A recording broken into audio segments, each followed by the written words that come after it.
യേശുനാമത്തിൻ്റെ മഹത്വം ഉണ്ടായിരിക്കട്ടെ. എൻ്റെ പേര് റോഷൻ ജോസഫ്. ഞാനിവിടെ ചേർത്തല വയലാർ എന്ന് പറയുന്ന സ്ഥലത്തു നിന്നാണ് വരുന്നത്. ഞാൻ ഉടമ്പടി എടുക്കാനുണ്ടായ സാഹചര്യം എന്താണെന്ന് വെച്ചാൽ 2020 ആദ്യമായിട്ട് ഉടമ്പടി എടുക്കുന്നത്. അത് ഞങ്ങളുടെ വീട്ടിലോട്ടുള്ള റോഡ് സൗകര്യം ഞങ്ങൾക്കില്ലായിരുന്നു. അതിൻ്റെ കാര്യത്തിന് വേണ്ടിയായിരുന്നു. പരിശുദ്ധ അമ്മയുടെ ശക്തമായ ഇടപെടലിനെ തുടർന്ന് 3 മീറ്ററാണ് ഞങ്ങൾക്ക് ആവശ്യപ്പെട്ടതെങ്കിലും 4 മീറ്റർ വീതിക്ക് തന്നെ അമ്മ ആഗ്രഹം സാധിച്ചു തരികയുണ്ടായി. ഞങ്ങൾക്ക് 45 വർഷമായിട്ടുള്ള പ്രശ്നമായിരുന്നു ഈ റോഡ് സൗകര്യത്തിൻ്റേത്.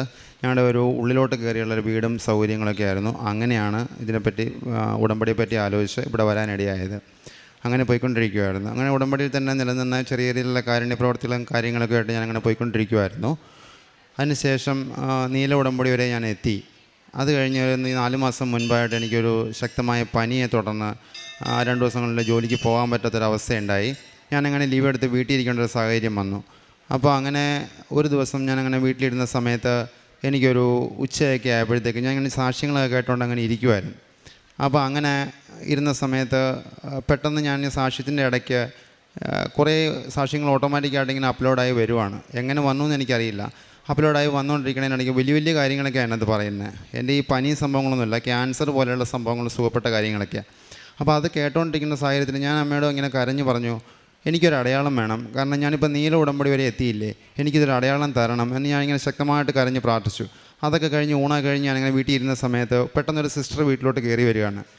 സിസ്റ്റർ വന്നിട്ട് എൻ്റെ അടുത്ത് ചോദിച്ചു, എന്താണ് നിൻ്റെ പ്രശ്നമെന്ന് ചോദിച്ചു. അപ്പോൾ ഞാൻ പറഞ്ഞു, എനിക്കിങ്ങനെ സുഖമില്ലായിരിക്കുകയാണ്, 2 ദിവസമായി ജോലിക്ക് പോയിട്ടില്ല, അങ്ങനെ ഇരിക്കുവാന്ന് പറഞ്ഞു. സിസ്റ്റർ ഉടനെ തന്നെ പറഞ്ഞു, നീ വചനത്തിൽ നിനക്ക് വിശ്വാസമുണ്ടോ? ഞാൻ പറഞ്ഞു, എനിക്ക് വചനത്തിൽ വിശ്വാസമുണ്ട്, പക്ഷേ വചനം പറഞ്ഞ് പ്രാർത്ഥിക്കാൻ എനിക്കറിയത്തില്ല. അപ്പോൾ സിസ്റ്റർ പറഞ്ഞു, ഞാനത് നിന്നെ പഠിപ്പിച്ചു തരാം എന്ന് പറഞ്ഞുകൊണ്ട് എനിക്കൊരു ബുക്ക് തന്നു. ഒരു വചനങ്ങൾ മാത്രമേ അതിനകത്തുള്ളൂ.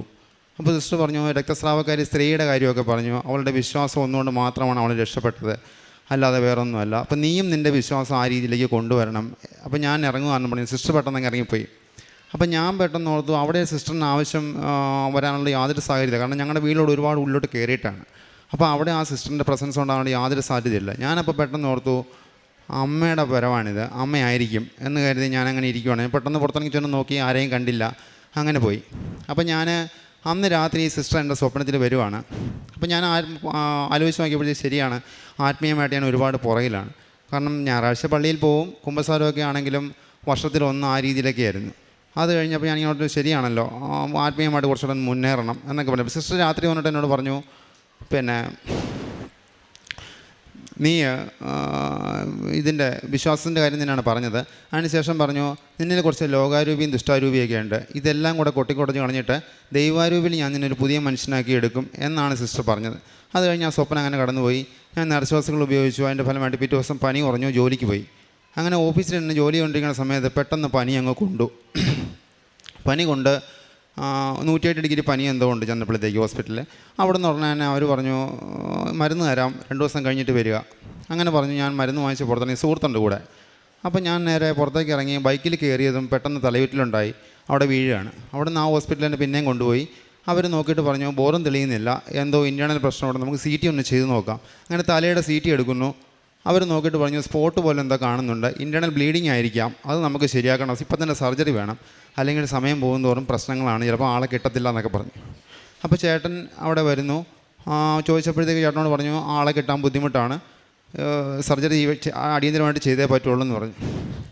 അപ്പോൾ ചേട്ടൻ പറഞ്ഞു, ഒരു കാര്യം ചെയ്യേ, ഞങ്ങളുടെ റിസ്കിൽ തന്നെ ഞങ്ങൾ വേറെ എങ്ങനെ ന്യൂറോളജിസ്റ്റിനെ കൊണ്ട് കാണിച്ചോളാം, നിങ്ങൾ എനിക്കത് സെറ്റാക്കി തന്നാൽ മതിയെന്ന് പറഞ്ഞു. അപ്പോൾ ശരി, അങ്ങനെ ആയിക്കോട്ടെ എന്ന് പറഞ്ഞു. ന്യൂറോയുടെ സൗകര്യങ്ങളുള്ള ഒരു ഹോസ്പിറ്റലിലേക്ക് എന്നെ കൊണ്ടുപോകുന്നു. അങ്ങനെ അവിടെ കൊണ്ടുവന്നു.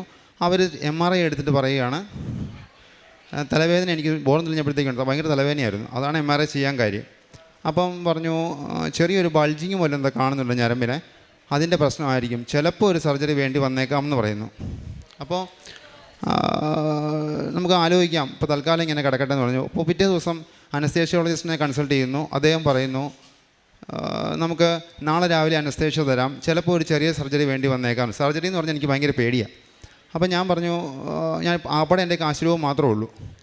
അപ്പോൾ ഈ സിസ്റ്റർ തന്ന ബുക്ക് എൻ്റെ ബാഗിലുണ്ട്, അത് മാത്രമേ ഉള്ളൂ.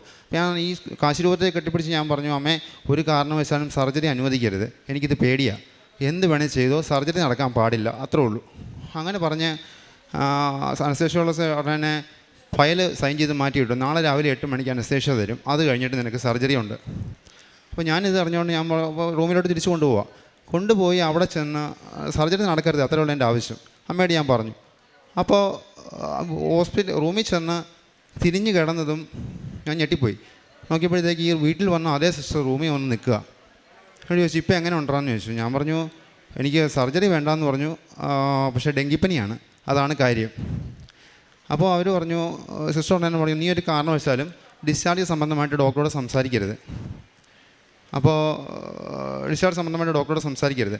ഇപ്പോൾ 65,000 കൗണ്ടുമായിട്ട് നീ വീട്ടിലോട്ട് പോയിട്ട് ഒരു കാര്യമില്ല, നിനക്ക് എന്തെങ്കിലും സംഭവിക്കും. അതുകൊണ്ട് നീ ഒരു 1.5 ലക്ഷം ആകുന്നവരെ നീ എന്തെങ്കിലും പറഞ്ഞ് ഇവിടെ കിടക്കണം, ബാക്കി കാര്യങ്ങളൊക്കെ പുറകെ ശരിയായിക്കോളും. ഞാൻ തന്ന ബുക്ക് എവിടെയെന്ന് ചോദിച്ചു. ഞാൻ പറഞ്ഞു എൻ്റെ ഇതിലുണ്ട്, ബാഗിലുണ്ട്.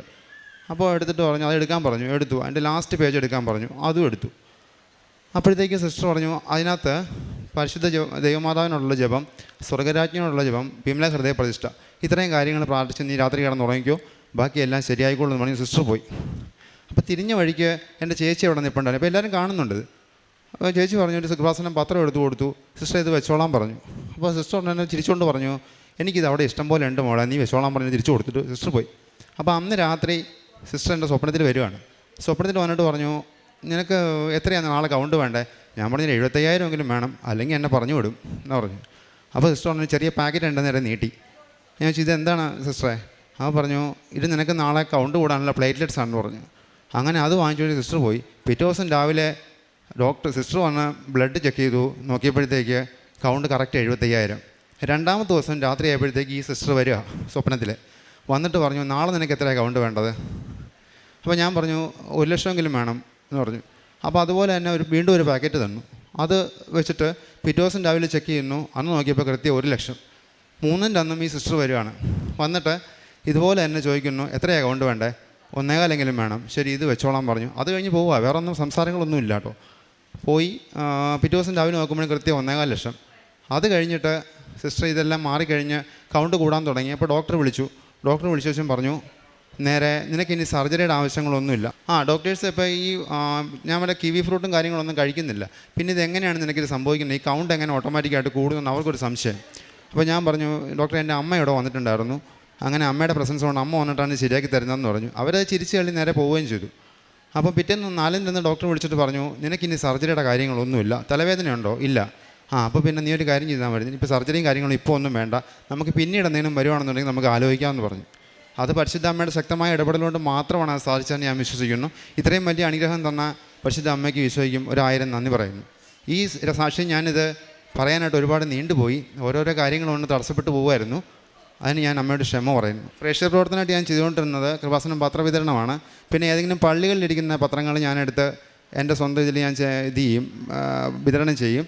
പിന്നെ ഓൾഡ് ഏജ് ഹോമുകളിൽ പോകാറുണ്ടായിരുന്നു, അവർക്ക് വേണ്ട ഭക്ഷണം, അവർക്ക് വേണ്ട കാര്യങ്ങളെല്ലാം ചെയ്തു കൊടുക്കുമായിരുന്നു.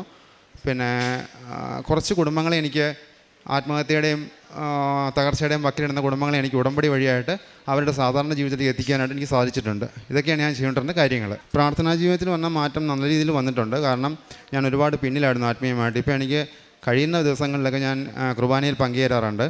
അതുപോലെ തന്നെ കുമ്പസാരമാണെങ്കിലും ഒരു മാസത്തിൽ 1 വെച്ചിട്ടൊക്കെ ഇപ്പോൾ ചെയ്യാൻ പറ്റുന്നുണ്ട്. അങ്ങനെയുള്ള കാര്യങ്ങളൊക്കെ നല്ല രീതിയിലുള്ള ആത്മീയമായിട്ടുള്ള മാറ്റങ്ങൾ എന്നിൽ വന്നിട്ടുണ്ട്. എസെക്കിയേൽ പ്രവാചകൻ്റെ പുസ്തകം 47 12 മുതലുള്ള തിരുവചനങ്ങൾ അരുളി ചെയ്യുന്നു. നദിയുടെ ഇരുകരകളിലും എല്ലാത്തരം ഫലവൃക്ഷങ്ങളും വളരും, അവയുടെ ഇലകൾ വാടിക്കൊഴിയുകയോ അവ ഫലം നൽകാതിരിക്കുകയോ ഇല്ല. അവയ്ക്കു വേണ്ട ജലം വിശുദ്ധ സ്ഥലത്ത് നിന്ന് ഒഴുകുന്നത് കൊണ്ട് മാസം തോറും പുത്തൻ ഫലം പുറപ്പെടുവിക്കും. അവയുടെ ഫലം ഭക്ഷണത്തിനും ഇലകൾ രോഗശമനത്തിനും ഉപകരിക്കുന്നു. റോഷൻ ജോസഫ് എന്ന ഈ മകന് തനിക്ക് കിട്ടിയ രോഗസൗഖ്യമാണ് നമ്മോട് പങ്കുവയ്ക്കുക. അതെങ്ങനെ പരിശുദ്ധ അമ്മയുടെ സാന്നിധ്യമായിട്ട് തനിക്ക് അമ്മ വന്നു. അമ്മ ആദ്യം വീട്ടിൽ ചെല്ലുന്നു, അതിനുശേഷം അമ്മ വചനം പറഞ്ഞു കൊടുക്കുന്നു, വചനം എഴുതിയത് കൊടുക്കുന്നു. പിന്നീട് ഹോസ്പിറ്റലിൽ ഓരോ പ്രാവശ്യവും തന്നെ കാണാൻ വരുന്നതും തനിക്ക് കൗണ്ട്, അതായത് പ്ലേറ്റ്ലെറ്റ് കൗണ്ടൊക്കെ കുറയുന്നു, അമ്മയാണ് പാക്കറ്റ് നൽകുന്നത്. ഇതൊക്കെ കേൾക്കുമ്പോൾ ഇതൊക്കെ ഇങ്ങനെ നടക്കുമോ എന്ന് ചിന്തിച്ചാൽ റോഷൻ ജോസഫ് പറയും നടക്കും, അതുകൊണ്ടാണ് റോഷൻ ജോസഫ് ഇവിടെ വന്നതെന്ന് പറയുന്നത്. കേൾക്കുന്നവർക്ക് അത് അവരുടെ യുക്തിയുടെയോ ബുദ്ധിയുടെയോ തലത്തിൽ ചിന്തിക്കുമ്പോൾ ഇതിനൊന്നും ആ ചിന്തിക്കുന്നവരുടെ ഉത്തരം, നിങ്ങളുടെ ഉത്തരം മാത്രമേ നിങ്ങൾക്കുണ്ടാവുകയുള്ളൂ. ആര് ചിന്തിച്ചാലും അത് അനുഭവിച്ച മക്കൾക്ക് അത് അവർ ഒരിക്കലും തങ്ങളുടെ ജീവിതത്തിൽ അല്ല എന്ന് പറയാൻ ഇന്ന് റോഷന് സാധിക്കുന്നില്ല. അതുകൊണ്ട് തന്നെയാണ് ഈ ചെറുപ്പക്കാരൻ ഇവിടെ വന്ന് നിന്ന് താൻ സാക്ഷ്യം പറയാനൊക്കെ ഒന്നും മടിച്ചു. വീണ്ടും തനിക്ക് പലതരത്തിലുള്ള ബുദ്ധിമുട്ടുകൾ വരുമ്പോൾ ബഹുമാനപ്പെട്ട VP ജോസഫ് അച്ഛൻ്റെ ഉടമ്പടി ധ്യാനത്തിൽ അച്ഛൻ എപ്പോഴും പറയാറുണ്ട്, ദൈവത്തിൻ്റെ പങ്ക് ദൈവത്തിന് കൊടുക്കണം, ദൈവത്തിനുള്ളത് ദൈവത്തിനും സീസറിൻ്റേത് സീസറിനും. അപ്പോൾ സാക്ഷ്യം എന്നത് ദൈവത്തിൻ്റെ പങ്കാണ്, അത് കർത്താവിന് മാത്രം കൊടുത്ത് കർത്താവിനെ മഹത്വപ്പെടുത്തേണ്ടതാണ്. ഇത് അച്ഛൻ കൂടെ കൂടെ പറയാറുള്ള കാര്യം തന്നെയാണ്. അങ്ങനെ ഇന്ന് തൻ്റെ ജീവിതത്തിൽ അമ്മയുടെ സാന്നിധ്യം തനിക്കുണ്ടായി. ഈ സാന്നിധ്യം അമ്മ ഈ മകന് കൊടുക്കുമ്പോൾ നിനക്ക് ശാരീരികമായ സൗഖ്യം മാത്രമല്ല, നിന്നിലുള്ള ലോകാരൂപി ദുഷ്ടാരൂപി ഇതൊക്കെ നിനക്കുണ്ട്, ഇത് മാറിയിട്ട് നിന്നിൽ ഞാൻ ദൈവാരൂപി നിക്ഷേപിക്കും. ഇതൊക്കെ പറഞ്ഞോ സ്വപ്നത്തിലൂടെയാണ് ഈ മകൻ ഇതെല്ലാം കാണുന്നത്, അമ്മയുടെ സ്വരം ശ്രവിക്കുന്നത്. അങ്ങനെ ഇന്ന് തൻ്റെ ഓപ്പറേഷൻ മാറുകയും തനിക്ക് ബ്ലോക്കായിരുന്നു. എവിടെയായിരുന്നു ബ്ലോക്ക്? എനിക്ക് ബ്ലോക്ക് ഉണ്ടായിരുന്നത് ബ്രെയിനിൻ്റെ ഭാഗത്താണ്. ചെറിയ രീതിയിലുള്ള എന്തോ ഒരു ഇൻഫെക്റ്റഡ് ആയിട്ടുള്ളൊരു ഏരിയ ആയിരുന്നു. അതിനാണ് സർജറി വേണമെന്ന് പറഞ്ഞിരുന്നത്. അപ്പോൾ അതാണ് മാറിയിരിക്കുന്നത്. നേർവ്സ് ബൾജായിട്ട് അങ്ങനെ ബ്ലോക്കായി അതുമൂലമാണ് സർജറി വേണമെന്ന് പറഞ്ഞത്. എന്നാൽ സർജറിയെ ഒത്തിരി ഭയപ്പെട്ടിരുന്ന മകൻ അമ്മയോട് സർജറി വേണ്ട എന്ന് പറയുന്നു. പിന്നീട് അത് എങ്ങനെയാണ് ഡെങ്കിപ്പനിയിലേക്ക് മാറുന്നതും അങ്ങനെ തനിക്ക് മറ്റൊരു സാഹചര്യത്തിലേക്ക് അമ്മ ഈ മകനെ കൊണ്ടുപോയി എന്നൊക്കെയാണ് പറയുക. അങ്ങനെ ഇന്ന് നാം വായിച്ചു കേട്ട തിരുവചനം പോലെ ദൈവത്തിൻ്റെ ആലയത്തിൽ നിന്ന് പുറപ്പെടുന്ന നീർച്ചാല് അത് പരിശുദ്ധ അമ്മയാകുന്ന വാഗ്ദാന പേടകം. ഈ വാഗ്ദാന പേടകം സഞ്ചരിച്ച് ഇന്ന് എങ്ങനെയാണ് ഈ മകൻ തൻ്റെ രോഗസൗഖ്യ അനുഭവം ഈ മകന് ലഭിക്കുന്നത്? അതായത് ദൈവത്തിൻ്റെ ദേവാലയത്തിൽ നിന്ന് പുറപ്പെടുന്ന നദി, ആ നദി ഒഴുകുന്ന സ്ഥലമൊക്കെ അത് എത്രയേറെ ഫലഭൂയിഷ്ടമാണെന്നും മാസം തോറും പുത്തൻ ഫലം പുറപ്പെടുവിക്കുമെന്നും അവയുടെ ഇലകൾ ഭക്ഷണത്തിനും ഇലകൾ രോഗശമനത്തിനുമൊക്കെ ഉപയോഗിക്കുമെന്നുമൊക്കെ പറയുന്ന ഈ അരൂപി പരിശുദ്ധാരൂപിയാൽ നിറഞ്ഞ വാഗ്ദാന പേടകമായ അമ്മയാണ്.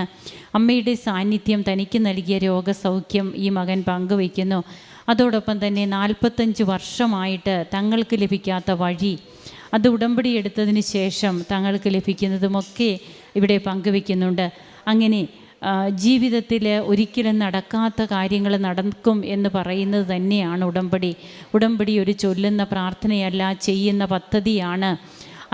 അങ്ങനെ തൻ്റെ ജീവിതത്തിൽ വരുന്ന മാറ്റങ്ങളും തനിക്ക് പരിശുദ്ധ അമ്മയുടെ മധ്യസ്ഥതയിൽ താനെടുത്ത ഉടമ്പടിയിൽ ക്രിസ്തുവിനെ തനിക്ക് പ്രഘോഷിക്കുവാനായിട്ട് എങ്ങനെയാണ് കൃപാസന പത്രം താൻ മറ്റുള്ളവർക്ക് പങ്കുവയ്ക്കുന്നത്, അതുപോലെ തന്നെ കാരുണ്യ പ്രവർത്തനങ്ങളായിട്ട് താൻ എന്തെല്ലാം ചെയ്യുന്നു. അങ്ങനെ ഇന്ന് തനിക്ക് ഒരു പുതുജീവിതം തനിക്ക് തന്ന അമ്മയ്ക്കും ഈശോയ്ക്കും നന്ദി പറയുന്ന ഈ മകനോടൊപ്പം നമുക്കും കരങ്ങളടിക്കാം, ഈശോയ്ക്കും അമ്മയ്ക്കും നന്ദി പറയാം, ദൈവത്തെ ആരാധിക്കാം, മഹത്വപ്പെടുത്താം. അത്യപൂർവ ദൈവാനുഭവങ്ങൾ ഇനി നിങ്ങൾക്കും സ്വന്തം. ഈ യൂട്യൂബ് ചാനൽ ഇതുവരെ സബ്സ്ക്രൈബ് ചെയ്തിട്ടില്ലെങ്കിൽ ഇപ്പോൾ തന്നെ സബ്സ്ക്രൈബ് ചെയ്യുക. ഈ വീഡിയോ ഇപ്പോൾ തന്നെ നിങ്ങളുടെ സുഹൃത്തുക്കൾക്ക് ഷെയർ ചെയ്തുകൊണ്ട് കർത്താവിൻ്റെ പ്രേക്ഷിതരാകുക.